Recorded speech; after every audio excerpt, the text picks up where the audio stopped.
think about the crucified Jesus only at the beginning of our lives. நம்மில் சிலர் சிலுவையில் அறையப்பட்டதான இயேசுவை நம்முடைய வாழ்க்கையில் நம்முடைய జీవితంలో ఆరంభத்தில் தான் నిனைపదుండు. కొందరైతే సిలువ వేయబడినటువంటి యేసును తమ జీవితం యొక్క ప్రారంభంలోనే వారు ఎరుగుచూ తలంచువారై ఉన్నారు. But as we go on in our spiritual life, we don't remember how Jesus was crucified. ஆனால் நம்முடைய ஆவிக்குரிய ஜீவியத்தில் தொடர்ந்து நாம் சென்று கொண்டிருக்கும்போது యేసు సిలువలో అరేయబడ్డదాన அந்த కార్యங்களை நாம் ఎన్నుவது கிடையாது. అయితే మన ఆత్మీయ జీవితంలో ముందుకు సాగుచుండగా సిలువ వేయబడినటువంటి యేసును గురించినటువంటి కార్యములను మనం తలంచుకొనటలేదు. But right from the beginning of our spiritual race till the end, we need a vision about Christ crucified. நம்முடைய ஆவிக்குரிய ஜீவியத்தினுடைய ஆரம்பம் துவங்கி முடிவு வரைக்கும் சிலுவையில் அறையப்பட்டதான இயேசுவை குறித்ததான அந்த దర్శనం நமக்கு இருக்க வேண்டும். అయితే మన ఆత్మీయ జీవితం యొక్క ప్రారంభం నుండి అంతం వరకు కూడా సిలువ వేయబడినటువంటి యేసుక్రీస్తు యొక్క దర్శనము మనకు ఉండవలెను. When we lose that vision, we will lose our spiritual life. அந்த దర్శனத்தை நாம் இழந்து போகும்போது நம்முடைய ஆவிக்குரியதான ஜீவியத்தை நாம் இழந்து போய் விடுவோம். ఆ యొక్క దర్శనము మనం పోగొట్టుకున్నప్పుడు మన యొక్క ఆత్మీయ జీవితమును కూడా మనం నష్టపరుచుకొనుచున్నాము. And that's what happened in the life of the Galatian church. గలాతీ సభకి நடந்தது அதுதான். గలతీ సంఘస్థులకు సంభవించినది ఇదే. They lost that vision about Jesus Christ being crucified. சிலுவையில் அறையப்பட்டதான ஆண்டவராகிய இயேசு கிறிஸ்துவின் தரிசனத்தை அவர்கள் இழந்து போய் விட்டார்கள். సిలువ వేయబడినటువంటి యేసుక్రీస్తు యొక్క దర్శనమును వారు పోగొట్టుకొని ఉన్నారు.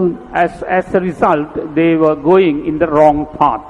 இதன் விளைவாக அவர்கள் தவறான பாதையின் வழியாக கடந்து போனார்கள். దీనిని బట్టి వారు తప్పైనటువంటి త్రోవ పట్టి దానిలో వెళ్ళుచూ ఉండిరి. Praise be to God. கர்த்தருக்கு ஸ்தோத்திரம். దేవునికి స్తోత్రము. That's the reason why we are told to remember Christ crucified at all times. எல்லா வேளைகளிலும் சிலுவையில் அறையப்பட்டதான இயேசுவை நினைவில் பதித்தவர்களாக இருக்க வேண்டும் என்று நாம் சொல்லிக் கொடுக்கப்படுவது அதுக்கு இதன் காரணமாகத்தான். అందుచేతనే ప్రతి సందర్భంలోనూ సిలువ వేయబడినటువంటి యేసుక్రీస్తును మన జ్ఞాపకం ఉంచుకొనవలని మనకు తెలియజేయబడుచున్నది. When we look at that sacrifice of Jesus, ஆண்டவராகிய இயேசுவின் அந்த பலியை நாம் நோக்கி பார்க்கும்போது ప్రభువైన యేసుక్రీస్తు యొక్క బలిని మనం చూచినప్పుడు it is a perfect sacrifice. அது பூரணமான பலியாக இருக்கிறது. అది సంపూర్ణమైన బలి. All blessings necessary for us are found in the sacrifice of Jesus. நமக்கு தேவையான அனைத்து காரியங்களும் ஆசீர்வாதங்களும் இந்த இயேசுவின் பலிக்குள்ளே தங்கி இருக்கிறது. మనకు అవసరమైనటువంటి ప్రతి ఆశీర్వాదం కూడా యేసు యొక్క బలిలో ఉన్నది. Even this night, let us turn our eyes towards the crucified Jesus. இந்த ராத்திரி வேளையிலும் சிலுவையில் அறையப்பட்டதான இயேசுவின் பக்கமாக நாம் நம்முடைய கண்களை திருப்புவோமாக. ఈ రాత్రి వేళ మరొకసారి సిలువ వేయబడినటువంటి యేసుక్రీస్తు తట్టునకు మనకు కన్నులను మనం త్రిప్పెదము. In short, how can we understand the sacrifice of Jesus? சுருக்கமாக சொல்ல வேண்டும் என்றால் இந்த ஆண்டவராகிய இயேசுவின் பலியை நாம் எவ்விதமாக அறிந்து கொள்ள இயலும்? క్లుప్తంగా చెప్పినట్లయితే ఏలాగున ప్రభువైన యేసుక్రీస్తు యొక్క బలి మనం తెలుసుకొనగలము. We can divide it into two main parts. இதை இரண்டு முக்கியமான பகுதிகளாக நாம் பிரிக்கலாம். రెండు ముఖ్యమైనటువంటి భాగములుగా దీన్ని విభాగింపవచ్చును. First part is the blood that he shed for us. முதல் பகுதி நமக்காக சிந்தப்பட்டதான இரத்தம். మొదటి భాగము ఆయన మన కొరకు చిందించినటువంటి రక్తము. And the second part is the body that was broken for us. இரண்டாம் பகுதி நமக்காக பிற்கப்பட்டதான அவருடைய சரீரம். రెండోదిగా మన కొరకు విరవబడినటువంటి ఆయన శరీరము. When we look at these two parts, we can understand many of the blessings that God has for us. இந்த இரண்டு காரியங்களை நாம் காணக்கூடிய இடத்தில் இருப்போம் என்றால் தேவன் நமக்காக வைத்திருக்கிற ஏராளமான ஆசீர்வாதங்களை நாம் பெற்றுக்கொள்ள இயலும். ఈ రెండు కార్యములను మనం చూచువారం ఉండినట్లయితే ప్రభు మనకు ఉంచినటువంటి అనేక ఆశీర్వాదములను మనం పొందుకొనగలము. First of all, let us look at the blood that was shed for us. முதலாவதாக நமக்காக சிந்தப்பட்டதான அந்த இரத்தத்தை நாம் காண்போமாக. మొదటిగా మన కొరకు చిందింపబడినటువంటి ఆ రక్తమును మనం చూచెదము. What are the blessings we get through that blood? இந்த இரத்தத்தின் வாயிலாக நாம் பெற்றுக்கொள்ளக்கூடியதான காரியங்கள் யாவை? ఈ యొక్క రక్తమును బట్టి మనం పొందినటువంటి ఆశీర్వాదములు ఏమి? In Ephesians chapter 1 verse 7, எபேசியர் 1:7 ఎఫెసీ 1:7 there we read, we get forgiveness through the blood of Jesus. இயேசுவின் இரத்தத்தின் மூலமாக பாவ மன்னிப்பை நாம் இங்கு பெற்றுக்கொள்கிறோம் என்று வாசிக்கிறோம். యేసుక్రీస్తు యొక్క రక్తం వల్ల క్షమాపణ మనం పొందుచున్నాము. Without the blood of Jesus, there is no forgiveness. இயேசுவின் இரத்தம் இல்லாமல் மன்னிப்பே இல்லை. యేసు యొక్క రక్తం లేకుండా క్షమాపణ లేదు. That's why right from the beginning till the end of our life, we need the blood of Jesus. ஆகவே தான் நம்முடைய ஜீவியத்தின் ஆரம்பம் துவங்கி முடிவு வரைக்கும் நமக்கு ஆண்டவராகிய இயேசு கிறிஸ்துவின் இரத்தம் இன்றியமையாததாக இருக்கிறது. అందుచేతనే మన జీవితం యొక్క ప్రారంభం నుండి అంతం వరకును ప్రభువైన యేసుక్రీస్తు యొక్క రక్తము మనకెంతో అవసరమైనది. Praise be to God. கர்த்தருக்கு ஸ்தோத்திரம். దేవునికి స్తోత్రము. And what's the next blessing? அடுத்த ஆசீர்வாதம் என்ன? రెండవ ఆశీర్వాదం ఏమి? Through the blood of Jesus we get a cleansing from all our sins.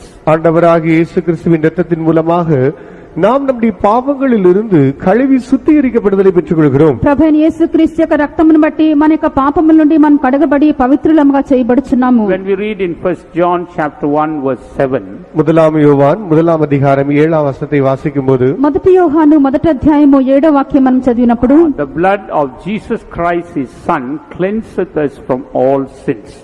அவருடைய குமாரனாகிய ஆண்டவராகிய இயேசு கிறிஸ்துவின் இரத்தம் சகல பாவங்களை நீக்கி நம்மை சுத்திகரிக்கிறது என்று வாசிக்கிறோம். ఆయన కుమారుడైన యేసు రక్తము ప్రతి పాపము నుండి మనల్ని పవిత్రులనుగా చేయును. We cannot be cleansed by anything else but by only the blood of Jesus. நாம் வேறு எதுனாலும் கழுவி சுத்திகரிக்கப்பட இயலாது. ஆண்டவராகிய இயேசுவின் இரத்தத்தினால் மாத்திரமே சுத்திகரிக்கப்பட இயலும். మరి దేని చేతను మనం కడగబడలేమో ప్రభువైన యేసుక్రీస్తు యొక్క రక్తం చేతనే మనం కడగబడగలము. That's why we need the blood of Jesus not only in the beginning but till the end of our spiritual journey. ஆகவே தான் நம்முடைய ஆவிக்குரிய பிரயாணத்தின் ஆரம்பத்தில் மாத்திரமல்ல முடிவு வரையந்தும் ஆண்டவராகிய இயேசு கிறிஸ்துவின் இரத்தம் நமக்கு தேவையான ஒன்றாகவே இருக்கிறது. అందుచేతనే మన ఆత్మీయ ప్రయాణం యొక్క ప్రారంభంలో మాత్రం కాదు అంతం మట్టుకు కూడా ప్రభువైన యేసు రక్తము మనకు అవసరమైనది. And next we see that the blood of Jesus cleanses our conscience. அடுத்தபடியாக இந்த ஆண்டவராகிய இயேசு கிறிஸ்துவின் இரத்தம் நம்முடைய மனசாட்சியை கழுவி சுத்திகரிக்கிறது என்றும் வாசிக்கிறோம். తర్వాతగా ప్రభువైనటువంటి యేసు రక్తము మన యొక్క మనస్సాక్షిని కడుగు శుద్ధి చేయుచున్నది. In Hebrews 9th chapter verse 14, எபிரேயர் 9ஆம் அதிகாரம் 14ஆம் வசனம், హెబ్రీ 9వ అధ్యాయము 14వ there వాక్యం. we see the blood of Jesus cleanses our conscience and makes us worthy to serve the living God. ஜீவனுள்ள தேவனுக்கு ஊழியம் செய்வதற்கு ஆண்டவராகிய இயேசு கிறிஸ்துவின் இரத்தம் நம்முடைய மனசாட்சியை துர்க்கிரியைகளற கழுவி சுத்திகரிக்கிறது என்று வாசிக்கிறோம். ప్రభువైన యేసుక్రీస్తు యొక్క రక్తము జీవము గల దేవుని సేవించుటకు మన యొక్క మనస్సాక్షిని ఎంతో ఎక్కువగా శుద్ధి చేయును. Unless our conscience is cleansed, we cannot serve the living God. நமது மனசாட்சி சுத்திகரிக்கப்படாத பட்சத்தில் జీవనుள்ள దేవునికి நாம் ஊழியம் செய்ய இயலாது. మన యొక్క మనస్సాక్షి శుద్ధి చేయబడకుండా ఉండినట్లయితే జీవము గల దేవుని మనం సేవింపలేము. Here the word serve means in one sense worship God. இங்கு ஊழியம் செய்வது சேவித்தல் என்கிறது இந்த வார்த்தையினுடைய அர்த்தம் என்னவென்றால் தேவனை ஆராதிப்பது என்பதை காட்டுகிறது. ఇక్కడ సేవించటం అని చెప్పినప్పుడు ప్రభువును ఆరాధించటం అని చెప్పి అర్థమైనది. That's the reason why when we first come to God's presence we cleanse our conscience through his blood. நாம் தேவனுடைய சமூகத்துக்கு வரும்போது அவருடைய இரத்தத்தினாலே நம்முடைய மனசாட்சியை கழுவி சுத்திகரித்துக் கொள்வதற்குரிய காரணங்களில் ஒன்று இதுதான். అందుచేతనే మన దేవుని యొక్క సన్నిధికి వచ్చినప్పుడు ఆయన రక్తం చేత మన మనస్సాక్షిని శుద్ధి చేసుకొనుటకు కారణం ఇదే ఉన్నది. Unless our conscience is cleansed, that whole worship is not effective. நம்முடைய மனசாட்சி கழுவி சுத்திகரிக்கப்படாத பட்சத்தில் நம்முடைய முழு ஆராதனையும் அவ்வளவு பயனுள்ள ஆராதனையாக அமைய இயலாது. మన యొక్క మనస్సాక్షి పూర్తిగా శుద్ధి చేయబడకుండా ఉండినట్లయితే మన యొక్క ఆరాధన అది ఫలవంతంగా కనబడదు. So we need the blood of Jesus almost every day of our life. நமது வாழ்வின் ஒவ்வொரு நாளிலும் ஆண்டவராகிய இயேசு கிறிஸ்துவின் இரத்தம் நமக்கு எப்போதும் அவசியமான ஒன்றாகவே இருக்கிறது. మన యొక్క జీవితం యొక్క ప్రతి నిత్యము ప్రతి దినము కూడా ప్రభువైన యేసు యొక్క రక్తము మనకు ఎంతో అవసరమైనది. And when our conscience is not cleansed, we will not be able to follow the Lord. நம்முடைய மனசாட்சி கழுவி சுத்திகரிக்கப்படாத பட்சத்தில் நம் ஆண்டவரை பின்பற்றி செல்ல இயலாது. మన యొక్క మనస్సాక్షి శుద్ధి చేయబడకుండా ఉండినట్లయితే మన ప్రభువును మనం వెంబడింపలేము. And when our conscience is not cleansed, we cannot serve or minister to the Lord. நம்முடைய மனசாட்சி கழுவி சுத்திகரிக்கப்படாத பட்சத்தில் நாம் நம்முடைய தேவனுக்கு ஊழியம் செய்ய இயலாது, அவரை சேவிக்க முடியாது. మన యొక్క మనస్సాక్షి కడిగి శుద్ధి చేయబడకుండా ఉండినట్లయితే మన యొక్క దేవుని మనం సేవింపలేము. And especially during a time when we remember the body and the blood of Jesus, we must make sure that we receive this cleansing in our lives. விசேஷமாக அவருடைய இரத்தத்தையும் அவருடைய சரீரத்தை நினைவு கூறுகிறதான இந்த நேரத்தில் நாம் நம்முடைய பாவங்களிலிருந்து சுத்திகரிக்கப்பட்டிருக்கிறோமா என்கிறதான நாம் ஊர்ஜிதப்படுத்திக் கொள்ள வேண்டியது நமக்கு அவசியம். ప్రత్యేకంగా ఆయన యొక్క శరీరంను ఆయన యొక్క రక్తమును మనం తలంచుకున్నటువంటి వేళ మన యొక్క మనసాక్షి శుద్ధి చేయబడి ఉన్నదా అని చెప్పి మనం పరిశీలించుకొనవలెను. Further we read that the blood of Jesus justifies us. இன்னும் வாசிக்கையில் ஆண்டவராகிய இயேசு கிறிஸ்துவின் இரத்தம் நம்மை நீதிகரிக்கிறது என்று வாசிக்கிறோம். ఇంకను ప్రభువైన యేసుక్రీస్తు యొక్క రక్తము మన నీతిమంతులనుగా తీర్చుచున్నది. In Romans 5:9 we are justified by the blood of Jesus. ரோமர் 5ஆம் அதிகாரம் 5ஆம் வசனத்தில் வாசிக்கும்போது அவருடைய இரத்தத்தினாலே நாம் நீதிகரிக்கப்படுகிறோம் என்று வாசிக்கிறோம். రోమా 5వ అధ్యాయము 9వ వాక్యమందు మనం చదివినప్పుడు ఆయన యొక్క రక్తం వల్ల మనం నీతిమంతులముగా తీర్చబడుచున్నాము. Being justified means made worthy to stand in the presence of God. நீதிகரிக்கப்படுதல் என்றால் தேவனுடைய சமூகத்துக்கு முன்பாக நிற்க பாத்திரவான்களாக தகுதிப்படுத்தப்படுகிறோம். నీతిమంతులుగా తీర్చబడటనగా దేవుని యొక్క సన్నిధిలో మనం నిలుచుటకు మనం యోగ్యులంగా చేయబడుచున్నాము. We know how Adam, when he lost that good conscience, he could not stand before God. தனது நல் மனசாட்சியை விதமாக இழந்து இந்த ஆதாம் தேவனுக்கு முன்பாக நிற்க கூடாதவனாக போனான் என்று நாம் அறிவோம். మంచి మనసాక్షిని పోగొట్టుకున్నప్పుడు ఆదాము దేవుని ఎదుట నిలబడలేకపోయెను. But God gave through by sacrificing a lamb, once again God made him worthy to stand before him. ஒரு ஆட்டுக்குட்டி பலியாக செலுத்துவதன் மூலமாக மறுபடியுமாக தேவனுக்கு முன்பாக நிற்க தேவன் இவனுக்கு பாத்திரமாக்கினார். ఒక గొర్రె పిల్లను బలిగా చెల్లించటను బట్టి మరలా దేవుని ఎదుట నిలబడుటకు ప్రభు యోగ్యునిగా చేసి ఉన్నాడు. That's why even after the fall of man, God did not discard man but continued to be with him and help him. மனுஷனுடைய வீழ்ச்சிக்கு பிற்பாடு மனிதனை அப்படியே ஒதுக்கி தள்ளிவிடாமல் தேவன் தொடர்ச்சியாக அவனுக்குள் கிரியை நடைபெற்றுக் கொண்டே இருந்தார். இது நிமித்தமாக காண்கிறோம். అందుచేతనే మనుషుడు పడిపోయిన పిమ్మట దేవుడు అతన్ని త్రోసివేయలేదు గాని కొనసాగించి ఆయన క్రియను అతనిలో జరిగించి వచ్చుచున్నాడు. That's because of the lamb that was slain for him.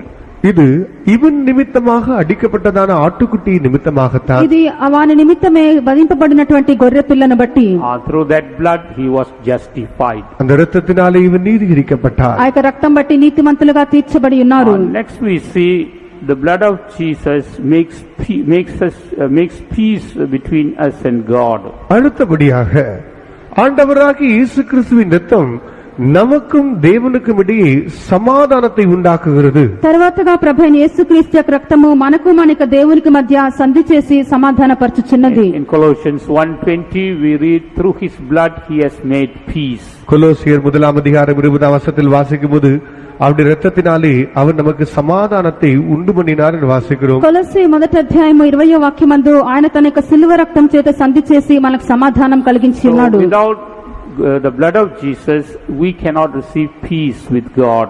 ஆண்டவராகிய இயேசு கிறிஸ்துவின் இரத்தம் இல்லாமல் தேவனிடத்தில் நமக்கு சமாதானம் உண்டாகாது. ప్రభువైన యేసుక్రీస్తు యొక్క రక్తం లేకుండా మనం దేవునితో సమాధానపరచబడలేము. In the same manner, that same blood helps us to make peace with one another. இது போலவே இதே இரத்தமானது ஒருவரோடு ஒருவர் சமாதானமாக இருக்க நமக்கு உதவி செய்கிறது. ఆ యొక్క రక్తమే ఒకరితో ఒకరు సమాధానం కలిగి ఉండుటకు సహాయం చేయుచున్నది. When we don't make peace with one another, that means we are not accepting that blood of Jesus. ஒருவரோடு ஒருவர் சமாதானமாக இல்லை என்றால் நாம் ஆண்டவராகிய இயேசு கிறிஸ்துவின் இரத்தத்தை இன்னும் ஏற்றுக்கொள்ளவில்லை என்றுதான் விளங்குகிறது. ఒకరితో ఒకరు మనము సమాధానంగా లేకుండా ఉండినట్లయితే ఇంకనూ ప్రభువైన యేసుక్రీస్తు యొక్క రక్తమును మనం స్వీకరింపలేదని అర్థమవుచున్నది. Therefore let us accept the blood of Jesus and make peace with one another. ஆண்டவராகிய இயேசு கிறிஸ்துவின் இரத்தத்தை ஏற்றுக்கொண்டு ஒருவரோடு ஒருவர் சமாதானமாக வாழ்தல் செய்வோமாக. అందుచేత ప్రభువైన యేసుక్రీస్తు యొక్క రక్తమును మనం స్వీకరించి ఒకరితో ఒకరము మనం సమాధానంగా జీవించేదము. In Ephesians chapter 2 verse 13 we read, the blood of Jesus draws us near to God. எபேசியர் 2ஆம் அதிகாரம் 13ஆம் வசனத்தில் வாசிக்கும்போது ஆண்டவராகிய இயேசு கிறிஸ்துவின் இரத்தம் நம்மை தேவனுக்கு சமீபமாக்கி விடுகிறது. ఎఫెసీయులకు రాసిన పత్రిక 2వ అధ్యాయము 13వ వాక్యమందు క్రీస్తు యొక్క రక్తం అన్నటువంటిది మన దేవునికి సమీపస్తులుగా చేయుచున్నది. In fact that blood speaks and it is continuing to speak even till today. சொல்ல வேண்டுமென்றால் அந்த இரத்தமானது பேசுகிறது, இன்றைக்கும் நமக்காக பேசிக்கொண்டே இருக்கிறது. ఆ యొక్క రక్తము ఇంకనూ కూడా మాట్లాడుచున్నది, అది మన కొరకే అది మాట్లాడుచున్నది. It is calling out to every person to come to God. ஒவ்வொரு நபரையும் தேவன் அண்டைக்கு வரும்படியாக அது அழைக்கிறது. ప్రతి మనుషుని కూడా దేవుని యొద్దకు రమ్మని అది పిలుచుచున్నది. At the same time, the same blood is speaking with God the Father to pardon all our sins. அதே வேளையில் இந்த இரத்தமானது நம்முடைய பாவங்கள் எல்லாம் கழுவும்படியாக அது பிதாவினிடத்திலும் பேசுகிறது. ఆ యొక్క సమయంలోనే ఈ రక్తము దేవునితో కూడా మాట్లాడుచున్నది. ఎందుకనగా మన యొక్క పాపములన్నీ కూడా క్షమించబడవలని మాట్లాడుచున్నది. That's why the word of God says the blood of Jesus speaks better things than that of Abel. ஆபேலின் இரத்தத்தை காட்டிலும் ஆண்டவராகிய இயேசு கிறிஸ்துவின் இரத்தம் நன்மையானவைகளை பேசுகிறது என்று இது நிமித்தமாகவே வாசிக்கிறோம். అందుచేతనే మనం దీని గురించి చదువుచున్నాము. హేబేలు యొక్క రక్తం కంటే ప్రభువైన యేసుక్రీస్తు యొక్క రక్తము మరి శ్రేష్టమైనటువంటివి మాట్లాడుచున్నవి. Therefore, let us accept that call of that blood even this night. இந்த ராத்திரி வேளையிலும் அந்த இரத்தத்தின் அழைப்பை நாம் ஏற்றுக்கொள்வோமாக. ఈ యొక్క ఉదయ కాలమున ఆ యొక్క రక్తం మనం పిలిచినప్పుడు ఆ యొక్క పిలుపును మనం స్వీకరింతుము. Praise be to God. కర్తருக்கு స్తోత్రం. దేవునికి స్తోత్రము. Next we see this blood gives us boldness to enter into the holiest of all. மகா பரிசுத்த ஸ்தலத்துக்குள் பிரவேசிக்கக்கூடியதான தைரியத்தை இந்த இரத்தம் தான் நமக்கு கொடுக்கிறது. ఇంకను ఈ యొక్క రక్తము అతి పరిశుద్ధ స్థలంలోనికి ప్రవేశించుటకు మనకు ధైర్యం కలిగించుచున్నది. In Hebrews 10:19 we read that how through the blood we get boldness to enter into the most holy place. எபிரேயர் 10 அதிகாரம் 19 வசனத்தில் வாசிக்கும்போது மகா பரிசுத்த ஸ்தலத்துக்குள் பிரவேசிக்கக்கூடியதான இந்த தைரியத்தை எவ்விதமாக இந்த இரத்தம் தருகிறது என்பதை வாசிக்கிறோம். హెబ్రీ 10వ అధ్యాయము 19వ వాక్యం నుండి చదివినప్పుడు ఏలాగున ఈ రక్తము అతి పరిశుద్ధ స్థలంలో ప్రవేశించుటకు మనకు ధైర్యం కలిగించుచున్నదో చూస్తున్నాము. This blood not only brings us to that forgiveness of sin but also takes us to the most holy place. இந்த இரத்தமானது பாவ மன்னிப்பை மாத்திரம் கொடுப்பது மாத்திரமல்ல மகா பரிசுத்தமான ஸ்தலத்துக்குள்ளே நம்மை கொண்டு போய் சேர்த்து விடுகிறது. ఈ యొక్క రక్తము మనకు పాప క్షమాపణ ఇచ్చట మాత్రమే కాదు మనల్ని అతి పరిశుద్ధ స్థలంలోనికి తోడుకొని వెళ్ళుచున్నది. That's why we say without the blood of Jesus there's no New Jerusalem, there's no Zion. இது நிமித்தமாகத்தான் ஆண்டவராக இயேசு கிறிஸ்துவின் இரத்தம் இல்லாத பட்சத்தில் సియోను புதிய எருசலேம் ஒருவருக்கு இல்லை என்று நாம் சொல்கிறோம். అందుచేతనే మనం చెప్పుచున్నాము ప్రభువైన యేసుక్రీస్తు యొక్క రక్తం లేకుండా నూతన యెరూషలేమో సియోనో లేదు. Every person on this earth needs the blood of Jesus. இந்த பூமியில் இருக்கிறதான ஒவ்வொரு நபருக்கும் ఆండవరాగి యేసుక్రీస్తువిన్ రక్తం అవశ్యమే. ఇక భూమి మీద ఉన్నటువంటి ప్రతి మనుషునికి ప్రభువైన యేసుక్రీస్తు యొక్క రక్తము అవసరమే. Right from the sinner to the saint, everyone needs this blood. பாவி துவங்கி பரிசுத்தவான் மட்டும் ஒவ்வொருவருக்கும் ஆண்டவராக இயேசு கிறிஸ்துவின் ரத்தம் அவசியம். పాపి మొదలుకొని పరిశుద్ధుని వరకు ప్రభువైన యేసుక్రీస్తు యొక్క రక్తము అవసరము. If you don't have boldness, come to the blood of Jesus. உனக்குள் தைரியம் இல்லாத இருக்கும் என்றால் இந்த ஆண்டவராக இயேசு கிறிஸ்துவிடத்தில் நீ கிட்டி வருவாயாக. నీకు ధైర్యం లేకుండా ఉండినట్లయితే ప్రభువైన యేసుక్రీస్తు సమీపించుము. Even tonight the blood is waiting for you. இந்த ராத்திரி வேளையிலும் கூட இந்த ரத்தம் உனக்காக காத்துக் ఈ கொண்டிருக்கிறது. రాత్రి వేళ కూడా ఈ రక్తం నీ కొరకే కనిపెట్టి ఉన్నది. In 1 Corinthians 11 chapter, முதலாம் கொரிந்தியர் 11ஆம் அதிகாரம் మొదటి కొరింథీ 11వ అధ్యాయము in verse 25 we read it is the blood or the covenant blood. 25ஆம் வசனத்தில் வாசிக்கும்போது இந்த ரத்தம் உடன்படிக்கையின் ரத்தம் என்று வாசிக்கிறோம். 24వ వాక్యం మందు మనం చదివినప్పుడు ఈ రక్తం ఉన్నటువంటిది నిబంధన రక్తము. This blood brings us into a covenant with God. இந்த ரத்தம் தேவனோடு நம்மை ஒரு உடன்படிக்கைக்குள் கொண்டு வந்து நிறுத்துகிறது. ఈ యొక్క రక్తము మనలను దేవునితో కూడా ఒక నిబంధనలోనికి తీసుకొని వచ్చుచున్నది. The blood that we remember in the communion is the covenant blood. பரிசுத்த பந்தியில் நாம் நினைவு கூறுகிறதான இந்த இரத்தமானது ఉడన్బడికిన్ రక్తமாக இருக்கிறது. ప్రభు సంస్కారమందు మనం జ్ఞాపకం చేసుకొంచున్నటువంటి యొక్క రక్తము నిబంధన రక్తమైనది. That's why we are told to search our lives and see whether we have violated any conditions of this covenant before taking part in that blood. இந்த இரத்தத்தில் நாம் பங்குகொள்வதற்கு முன்பாக நாம் பண்ணுகின்றதான இந்த உடன்படிக்கையில் ஏதாவது பகுதிகளில் நாம் மீறி இருக்கிறோமா என்று நம்மை நாமே ஆராய்ந்து பார்க்க வேண்டியது அவசியம் என்று நிமித்தமாகத்தான் சொல்லப்படுகிறோம். ఈ యొక్క రక్తంలో మనం పాలు పొందుచున్నటువంటి వేళ మనం చేసినటువంటి నిబంధనలో దేనినైనా మనం మీరి ఉన్నామని మనల్ని మనం పరిశీలించుకొనవలెను. If we have violated any of the conditions, we have to set right before taking part in that blood. ஏதாவது இந்த நிபந்தனைகளை நாம் மீறி இருப்போம் என்றால் இந்த இரத்தத்தில் நாம் பங்காளிகளாக சேருவதற்கு முன்பாக நம்மை நாமே சரிப்படுத்திக் கொள்ள வேண்டியது நமக்கு அவசியம். ఏదైనా నిబంధన మనం అతిక్రమించినట్లయితే రక్తములో మనం పాలు పొందుటకు ముందుగా మనం సరిదిద్దుకొనవలెను. Without setting ourselves right, if we take part of that blood, we become guilty, the word of God says. இந்த இரத்தத்தில் பங்குள்ளதற்கு முன்பாக நம்மை சரிப்படுத்தாமல் எடுத்துக்கொள்வோம் என்றால் இந்த தரப்புகளில் நாம் குற்றவாளிகளாகத்தான் இருப்போம் என்று வேதம் சொல்கிறது. ఈ యొక్క రక్తంలో మనం పాలు పొందుటకు ముందుగా ఆ యొక్క నిబంధనలు మనం సరిచేయకుండా ఉండినట్లయితే ఆ యొక్క రక్తమును గూర్చి మనము అపరాధుల మగుదుము. Praise be to God. கர்த்தருக்கு ஸ்தோத்திரம். దేవునికి స్తోత్రము. In Revelation 12:11 we read that this blood gives us victory. வெளிப்படுத்தின விசேஷம் 12ஆம் அதிகாரம் 11ஆம் வசனத்தில் வாசிக்கும் போது இந்த ரத்தம் ஜெயத்தை நமக்கு கொடுக்கக்கூடியதாக இருக்கிறது. ప్రకటన 12వ అధ్యాయము 11వ వాక్యమందు ఈ యొక్క రక్తము మనకు జయం అనుగ్రహించుచున్నది. If we keep the conditions of the blood, then the victory is ours. இந்த இரத்தத்தினுடைய நிபந்தனைகளை எல்லாம் நாம் காத்துக்கொள்வோம் என்றால் ஜெயம் நமக்கே உரிதாக இருக்கிறது. ఈ యొక్క రక్తం యొక్క నిబంధనలను ఆ యొక్క షరతులను మనం అనుసరించినట్లయితే జయము మనది. We can overcome the enemy through the blood of the lamb. இந்த சத்துருவானவனை ஆட்டுக்குட்டியானவருடைய இரத்தத்தின் வாயிலாக நாம் ஜெயிக்கலாம். గొర్రెపిల్ల యొక్క రక్తమును బట్టి మన శత్రువును మనం జయింపగలము. So it is not only for a sinner, even for a saint, this blood is essential. பாவிக்கு மாத்திரமல்ல, ஒரு பரிசுத்தவானுக்கும் இந்த இரத்தம் அவசியமான ஒன்றாகவே இருக்கிறது. ఒక పాపికి మాత్రమే కాదు, పరిశుద్ధునికి కూడా రక్తం అవసరమైనది.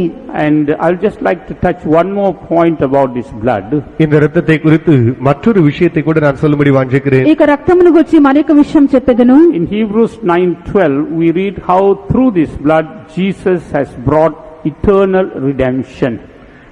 எபிரேயர் 9ஆம் அதிகாரம் 12ஆம் வசனத்தில் வாசிக்கும்போது இந்த இரத்தத்தின் மூலமாக எவ்விதமாக தேவன் இயேசு நித்திய மீட்பை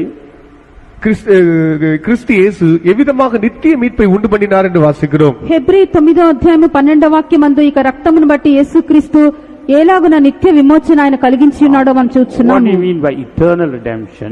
நித்திய மீட்பு என்றால் அதனுடைய அர்த்தம் என்ன? నిత్యమైన విమోచన అనగా అర్థమేమి? Not only saving us and leaving us halfway, நம்மை ரட்சித்து பாதி வழியிலே விட்டு செல்வதல்ல, మనం రక్షించి మార్గమధ్యంలో మనం విడిచిపెట్టుట కాదు. this blood is able to preserve us, protect us till the very end. இந்த இரத்தமானது முற்று முடிய நம்மை பாதுகாக்க வல்லமை உள்ளதாகவே இருக்கிறது. అయితే ఈ రక్తము మనల్ని కాపాడును, మన అంతం వరకు కూడా సంరక్షించును. Therefore let us trust the power in the blood of the lamb. ஆகவே ஆட்டுக்குட்டியானவருடைய இரத்தத்தில் இருக்கிறதான வல்லமையை நாம் விசுவாசிப்போமாக. అందుచేత గొర్రెపిల్ల యొక్క రక్తంలో ఉన్నటువంటి ఆ యొక్క శక్తిని మనం విశ్వసించేదము. He will take us till the very end. அவர் நம்மை முடிவு பரியந்தமும் வழி நடத்துவார். ఆయన మనల్ని అంతం వరకును నడిపించును. I'll just share with you a few points about the body that was broken for us. நம் நிமித்தமாக பிக்கப்படுகிறதான நொறுக்கப்படுகிறதான இந்த சரீரத்தை குறித்து சில விஷயங்களை மாத்திரம் பகிர்ந்து கொள்ள நான் வாஞ்சிக்கிறேன். మన కొరకు విరవబడినటువంటి శరీరమును గురించి కొన్ని కార్యములు మీతో నేను చెప్పెదను. We see in 1 Peter 2:24 that through that body that was broken for us we get healing. முதலாம் பேதுரு 2ஆம் அதிகாரம் 24ஆம் வசனத்தில் வாசிக்கிறோம், நம் நிமித்தமாக பிற்கப்படுகிறதான இந்த சரீரத்தின் நிமித்தமாக நமக்கு சுகம் கிடைக்கிறது. మొదటి పేతురు 2వ అధ్యాయము 24వ వాక్యమందు మన కొరకు విరవబడినటువంటి శరీరమును బట్టి మనకు స్వస్థత దొరుకుతున్నది. So the body of Jesus was broken so that he may impart healing to us. நமக்குள்ளாக சுகத்தை தரும்படியாக இயேசுவின் சரீரம் பிக்கப்பட்டது. మనకు మన శరీరమందు స్వస్థత అనుగ్రహించిన నిమిత్తమై ప్రభువైన యేసుక్రీస్తు యొక్క శరీరము విరవబడెను. Next we see this body unites us as one. அடுத்தபடியாக இந்த சரீரம் நம்மை ஒன்றாக இணைத்து விடுகிறது. తర్వాతగా ఈ శరీరము మనల్ని ఏకం చేయుచున్నది. How does this body unite us? எவ்விதமாக இந்த சரீரம் நம்மை இணைக்கிறது? ఏలాగని ఈ శరీరం మనల్ని ఏకం చేయుచున్నది? First of all, when we do the same will that Jesus did in his body, முதலாவது இயேசு தமது சரீரத்தில் செய்ததான அதே சித்தத்தை நாம் செய்யும்போது, యేసు తన యొక్క శరీరమందు చేసినటువంటి ఆ యొక్క చిత్తమునే మనమును జరిగించినప్పుడు we are united. நாம் ஐக்கியப்படுகிறோம் அல்லது இணைக்கப்படுகிறோம். మనం ఏకం చేయబడుచున్నాము. And that's why we obey the word of God. ஆகவே தான் தேவனுடைய வசனத்துக்கு நாம் கீழ்ப்படிகிறோம். అందుచేతనే దేవుని యొక్క వాక్యమునకు మనం విధేయపడుచున్నాము. And those who do God's will become his brethren. தேவனுடைய சித்தத்தை இவ்விதமாக செய்கிறவர்கள் அவருடைய சகோதரர் இவ்விதமா என்று இடப்படுகிறார்கள். దేవుని యొక్క చిత్తమును ఇలాగను చేయవారు ఆయన యొక్క సహోదరులను పిలువబడుచున్నారు. That's why Jesus said those who do the will of God, they are his brethren. தேவனுடைய சித்தத்தை செய்கிறவர்கள் அவருடைய சகோதரர் என்று இது நிமித்தமாகவே இயேசு சொன்னார். అందుచేతనే యేసు కూడా దేవుని యొక్క చిత్తం జరిగించేవాడే నా యొక్క సహోదరుడు అని చెప్పాను. In Matthew 12:50 you read that. மத்தேயு 12ஆம் அதிகாரம் 50ஆம் வசனம். మత్తయి సువార్త 12వ అధ్యాయము 50వ వాక్యము. Praise be to God. கர்த்தருக்கு ஸ்தோத்திரம். దేవునికి స్తోత్రం. Next we see we are united through the baptism of the Holy Spirit in this body. இந்த சரீரத்தில் நாம் பரிசுத்தாவியினுடைய ஞானஸ்நானத்தின் மூலமாக நாம் ஒன்றாக இணைக்கப்படுகிறோம் என்று வாசிக்கிறோம். ఈ యొక్క శరీరమందు మనము పరిశుద్ధాత్మ యొక్క బాప్తిసమును బట్టి మనం ఏకం చేయబడుచున్నాము. In 1 Corinthians 12:13 it says how we are united through the baptism of the Holy Spirit. முதலாம் கொரிந்தியர் 12ஆம் அதிகாரம் 13ஆம் வசனத்தில் பரிசுத்தாவின் அபிஷேகத்தின் மூலமாக எவ்விதமாக நாம் ஒன்றாக இதில் இணைக்கப்படுகிறோம் என்று காண்கிறோம். మొదటి కొరింథీ 12వ అధ్యాయము 13వ వాక్యమందు పరిశుద్ధాత్మిక అభిషేకం బట్టి ఏలాగున ఒక్క శరీరముగా ఏకం చేయబడుచున్నాము చూడగలము. Jesus gave his body to be broken so that he may form another body called the church.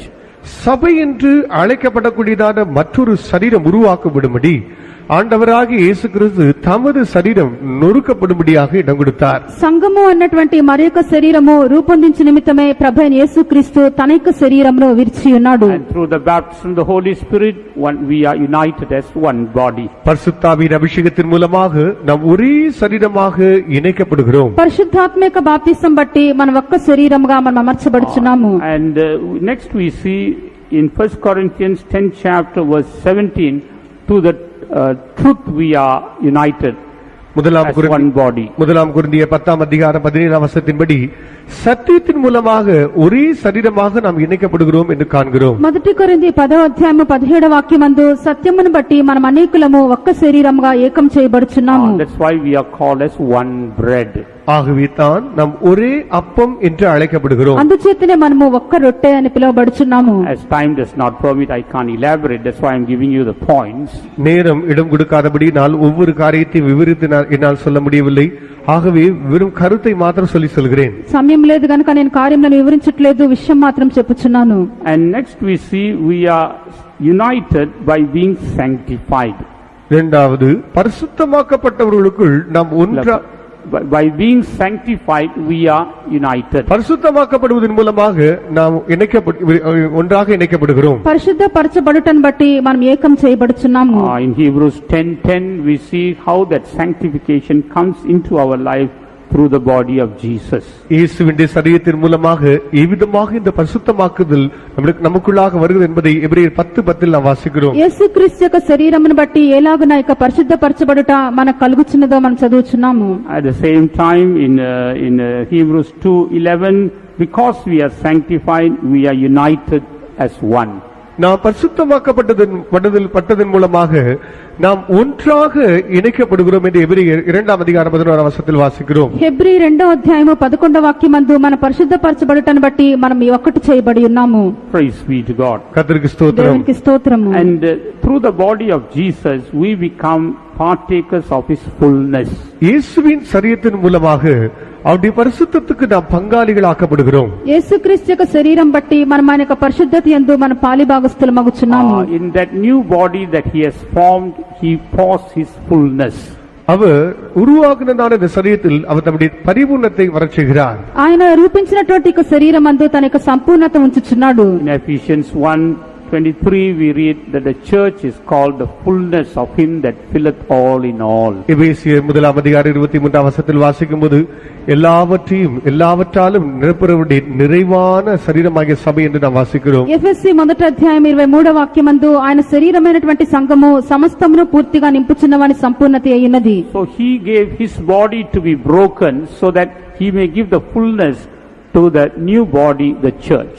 புதிய சரீரமாகிய சபைக்கு நிறைவை தந்தருளும்படியாக அவர் தமது சரீரம் நொறுக்கப்படும்படி பீக்கப்படும்படியாக இடம் கொடுக்கிறார். క్రొత్త సంఘమునకు ఆయన తన యొక్క సంపూర్ణత అనుగ్రహించిన నిమిత్తము తన యొక్క శరీరము విరవబడినట్లుగా యేసు అప్పగించి ఉన్నాడు. That's why Jesus said that now we have to eat of his body and drink of his blood. ஆகவே தான் இந்த சரீரத்தை நாம் புசித்து இந்த இரத்தத்தில் பானம் பண்ணுகிறோம் என்று அவர் சொல்கிறார். అందుచేతనే ఇక శరీరం మనం తిని ఆయన యొక్క రక్తం మనం త్రాగుచున్నామని చెప్పుచున్నాడు. He says those who come to him they will never hunger. அவர் அண்டையில் வருகிறவர்கள் ஒரு காலும் பசித்திரார்கள் என்று சொல்கிறார். ఆయన యొద్దకు వచ్చేవాడు ఎన్నడూ కూడా ఆకలి గొనడని చెప్పెను. And those who believe him they will never thirst. அவர்கள் விசுவாசம் கொள்கிறவர்கள் ஒரு காலம் தாகமாயிரார்கள். ఆయన యందు విశ్వాసం ఉంచువాడు ఎన్నడూ కూడా దప్పికొనడు. Because all the fullness are found in his body.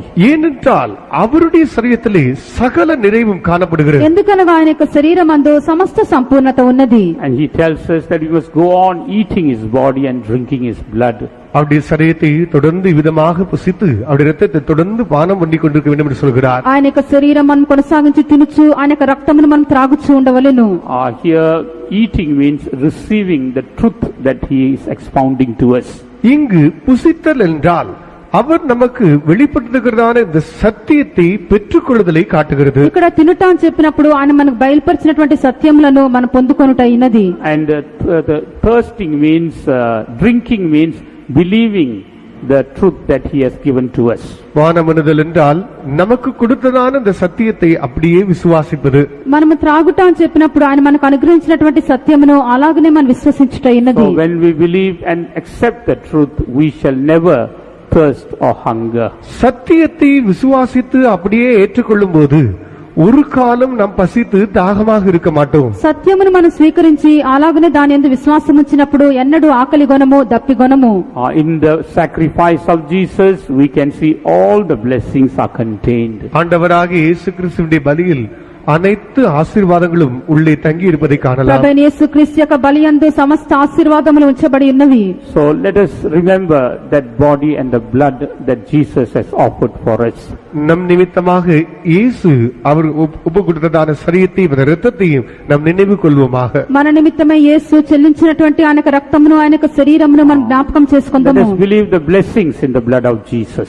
இயேசுவின் இரத்தத்துக்குள் இருக்கிறதான ஆசீர்வாதங்களை விசுவாசிப்போமாக. యేసు రక్తంలో ఉన్నటువంటి ఆశీర్వాదములను మనం విశ్వసించేదము. Let us go on receiving the blessings found in the body that was broken for us. நம் நிமித்தமாக விற்கப்பட்டதான சரீரத்தில் இருக்கிறதான ஆசீர்வாதத்தை தொடர்ந்து நாம் விசுவாசிப்போமாக. మన కొరకు విరవబడినటువంటి ఆయన యొక్క శరీరంలో ఉన్నటువంటి ఆశీర్వాదములన్నీ కూడా మనం విశ్వసించేదము. And we shall be satisfied and be overflowing with the blessings of God. நாம் தேவனுடைய Close our eyes. நாம் நம்முடைய கண்களை మనం మన மூடிக்கொள்வோம். కళ్ళను మూసేదము. Let us be on our knees. நாம் நம்முடைய முழங்கால் படியிடுவோம். మోకరించేదము.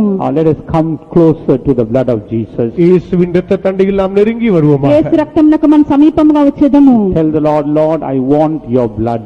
ஆண்டவரே உமது இரத்தம் எனக்கு தேவை என்று நாம் சொல்லுவோமாக. ప్రభువా నీ యొక్క రక్తము నాకు అవసరము అని చెప్పెదము. Without your blood, I cannot do anything. உமது இரத்தம் இல்லாமல் என்னால் ஒன்றும் செய்ய முடியாது ஆண்டவரே. ప్రభువా మీ యొక్క రక్తము లేకుండా నేనేమీ I చేయలేను. want to eat of your body. உம்முடைய சரீரத்தை நான் புசிக்க நான் வாஞ்சிக்கிறேன். మీ యొక్క శరీరమును తినగోరుచున్నాను. Many a time I have rejected your body. அநேக முறை உம்முடைய சரீரத்தை நான் புறக்கணித்து தள்ளி இருக்கிறேன். అనేక సార్లు మీ యొక్క శరీరం నేను వద్దని నిరాకరించి ఉన్నాను. But this night I am making a new decision. இந்த ராத்திரி வேளையில் நான் ஒரு புதிய தீர்மானத்தை ఈ రాత్రి எடுத்துக்கொள்கிறேன். నేను ఒక నూతనమైన తీర్మానం చేయుచున్నాను. I will continue to drink your blood. நான் தொடர்ச்சியாக உமது இரத்தத்தில் நான் பானம் பண்ணுவேன். కొనసాగించి మీ యొక్క రక్తం నేను త్రాగుచూ ఉండేదను. I believe every work that you have done through your blood. உம்முடைய இரத்தத்தின் மூலமாக செய்ததான ஒவ்வொரு கிரியையும் நான் அப்படியே మీ விசுவாசிக்கிறேன். యొక్క రక్తం బట్టి మీరు చేసినటువంటి ప్రతి క్రియను అలాగే I విశ్వసించదను. believe every work that you have done through your body. உம்முடைய சரீரத்தின் மூலமாக நீ செய்ததான ஒவ்வொரு கிரியையும் நான் మీ விசுவாசிக்கிறேன். యొక్క శరీరం బట్టి మీరు చేసినటువంటి ప్రతి క్రియను నేను అలాగే విశ్వసించదను. Even tonight I am making a new decision. இந்த ராத்திரி வேளையிலும் ஒரு புதிய தீர்மானத்தை நான் ఈ எடுத்துக்கொள்கிறேன். యొక్క రాత్రి వేళ ఒక నూతనమైన తీర్మానం నేను I know that చేస్తున్నాను. your body is holy. உமது சரீரம் பரிசுத்தமானதென்று நான் మీ அறிவேன். యొక్క శరీరము పరిశుద్ధమని ఎరిగి I ఉన్నాను. know your blood is holy. உமது இரத்தம் பரிசுத்தமானது என்று நான் మీ அறிவேன். యొక్క రక్తము పరిశుద్ధమైనదని ఎరిగి ఉన్నాను. Lord, I want that same holiness. ஆண்டவரே அதே பரிசுத்தம் எனக்கும் வேண்டும். ప్రభువా ఆ యొక్క పరిశుద్ధతయే నాకును కావలెను. I am yearning and desiring after that holiness. அந்த பரிசுத்தத்துக்காக நான் இதோ நான் தாகித்து தவிக்கிறேன். ఆ యొక్క పరిశుద్ధత కొరకు నేను వాంఛించి కృష్ణగొని ఉన్నాను. I want that holiness, Lord. எனக்கு அந்த பரிசுத்தம் வேண்டும் నాకు ఆ ஆண்டவரே. పరిశుద్ధత కావలెను. I know that you have done all things for me in order to attain that holiness. அந்த பரிசுத்தத்தை நான் பெற்றுக்கொள்ளும்படியாக எனக்காக சகலத்தையும் நீ செய்திருக்கிறீர் என்று நான் அறிவேன். నా యొక్క పరిశుద్ధతను పొందుకున్న నిమిత్తము మీరు నా కొరకై సమస్తము చేసి ఉన్నారని నేను నమ్ముచున్నాను. Even tonight the Lord is in our midst. இந்த ராத்திரி வேளையிலும் நமது கர்த்தர் நம்முடைய மத்தியிலே ఈ இருக்கிறார். రాత్రి వేళను మన ప్రభు మన మధ్యలో ఉన్నాడు. Go on claiming that holiness.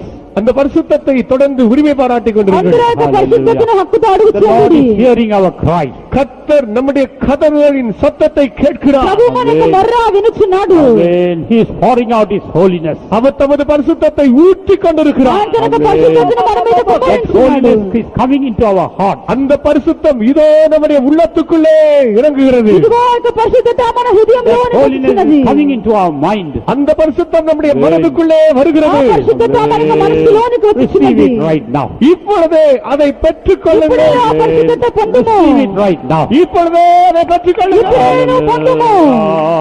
సగలத்தையும் புதிதாக்கி இருக்கிறார். దేవుడు మన జీవితమందు సమస్తమును నూతనం చేసి And ఉన్నాడు. now we are going to take part in the blood and the body of Jesus as a new person.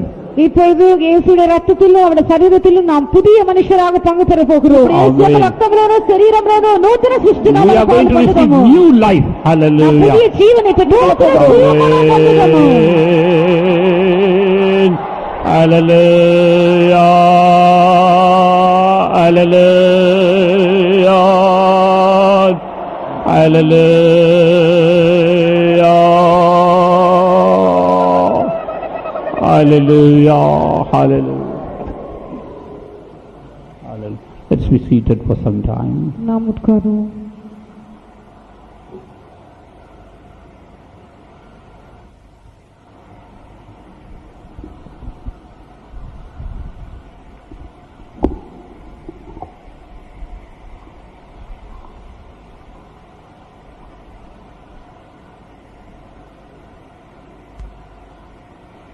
ஒன்று கொரிந்தியர் 11வது அதிகாரம் 23வது வசனம் முதல்.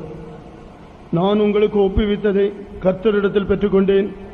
என்னவெனில், கர்த்தராகிய இயேசு தாம் காட்டிக் கொடுக்கப்பட்ட அந்த ராத்திரியிலே அப்பத்தை எடுத்து ஸ்தோத்திரம் பண்ணி அதை பிட்டு, நீங்கள் வாங்கி புசியுங்கள், இது உங்களுக்காக பிற்கப்படுகிற என்னுடைய சரீரமாய் இருக்கிறது, என்னை நினைவு கூறும்படி இதை செய்யுங்கள் என்றார். போஜனம் பண்ணின பின்பு அவர் அந்தபடியே பாத்திரத்தையும் எடுத்து, இந்த பாத்திரம் என் இரத்தத்தினால் ஆகிய புதிய உடன்படிக்கையாக இருக்கிறது, நீங்கள் இதை பானம் பண்ணும் போதெல்லாம் என்னை நினைவு கூறும்படி இதை செய்யுங்கள் என்றார். ஆகையால் நீங்கள் இந்த அப்பத்தை புசித்து இந்த பாத்திரத்தில் பானம் பண்ணும் போதெல்லாம் கர்த்தர் வருமளவும் அவருடைய மரணத்தை தெரிவிக்கிறீர்கள். இப்படி இருக்க எவன் அபாத்திரமாய் கர்த்தருடைய அப்பத்தை புசித்து அவருடைய பாத்திரத்தில் பானம் பண்ணுகிறானோ அவன் கர்த்தருடைய சரீரத்தையும் இரத்தத்தையும் குறித்து குற்றமுள்ளவனாயிருப்பான். எந்த மனுஷனும் தன்னை தானே சோதித்து அறிந்து இந்த அப்பத்தில் புசித்து இந்த பாத்திரத்தில் பானம் பண்ண கடவன். எண்ணத்தினாலெனில் அபாத்திரமாய் போஜன பானம் பண்ணுகிறவன் கர்த்தருடைய சரீரம் இன்னதென்று நிதானித்து அறியாததினால் தனக்கு ஆக்கினை தீர்ப்பு வரும்படி போஜனபானம் பண்ணுகிறான். இது நிமித்தம் உங்களில் அநேகர் பலவீனரும் வியாதியுள்ளவர்களுமாயிருக்கிறார்கள், அநேகர் நித்திரையும் அடைந்திருக்கிறார்கள். நம்மை நாமே நிதானித்து அறிந்தால் நாம் நியாயந்தீர்க்கப்படும். நாம் நியாயந்தீர்க்கப்படும் போது உலகத்தோட ஆக்கினைக்குள்ளாக தீர்க்கப்படாதபடிக்கு கர்த்தராலே சிட்சிக்கப்படுகிறோம். That this table can be a blessing, at the same time this table can be a judgment. இந்த பந்தியானது எப்படி ஒரு ஆசீர்வாதமாக இருக்க முடியும் என்றும் அதே நேரத்திலே இந்த பந்தி நமக்கு எப்படி ஒரு ஆக்கினை தீர்ப்பாக மாற முடியும் என்பதையும் நாம் கேள்விப்பட்டோம். ఈ యొక్క బల్ల ఎలాగన మనకు ఆశీర్వాదంగా ఉండుననియో లేక మరొక వైపున ఎలాగన మనకు అది తీర్పుగా ఉండునని చెప్పి మనం విని ఉన్నాము. When we judge ourselves, this table will become a blessing to us. நம்மை நாம் நிதானித்து அறியும் பொழுது இந்த பந்தி நமக்கு ஆசீர்வாதமாக மாறும். మనల్ని మనం వివేచించి తెలుసుకున్నప్పుడు ఈ బల్ల మనకు ఆశీర్వాదంగా ఉండును. Therefore let us judge our lives. ஆகவே நம்மை நாமே நிதானித்து அறிவோமாக. అందుచేత మనల్ని మనం వివేచించి తెలుసుకుందాము. Let's make this table a blessing. இந்த பந்தியை ஒரு ஆசீர்வாதமாக மாற்றிக்கொள்வோமாக. ఈ యొక్క బల్లను మనం ఆశీర్వాదంగా మార్చుకొనేదాము. Let's pray that God may bless this bread and wine and give it to us. கர்த்தர் இந்த அப்பத்தையும் ரசத்தையும் ஆசீர்வதித்து நமக்கு தரும்படியாக நாம் ஜெபமுలు. ఈ రొట్టెను ఈ యొక్క రసమును ప్రభువు మనకు ఆశీర్వదించి అనుగ్రహించినట్లుగా ప్రార్థించదము.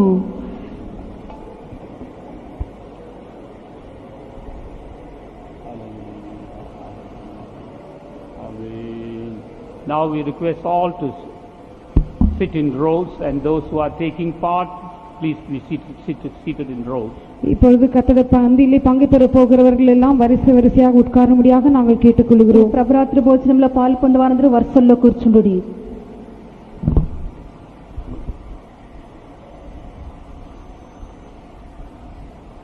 Let us look at the cross. நாம் சிலுவையை நோக்கி பார்ப்போமாக. సిలువను మనం చూచేద్దాము.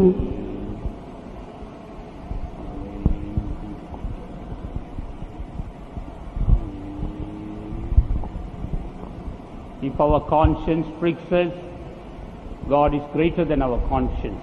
நம்முடைய మనసాட்சி நம்மை కుట్టப்படுத்தும் என்றால் దేవుడు நம்முடைய మనసాட்சியை பார்க்கிலும் பெரியவராக இருக்கிறார். మనకు మనస్సాక్షి మనం పొడిచి చూడినట్లయితే దోషారోపణ చేసినట్లయితే ప్రభు మనకు మనస్సాక్షి కంటే గొప్పవాడై ఉన్నాడు.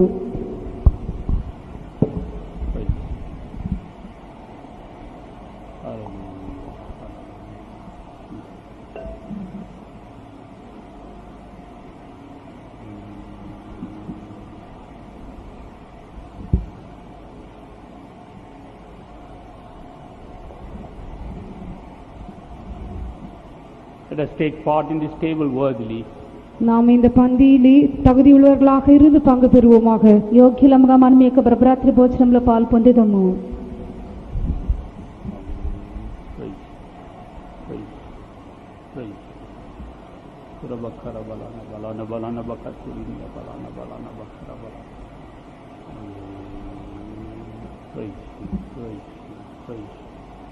கல்வாரி ரத்தத்தினால் என்னை கழுவி சுத்தம் செய்யும்.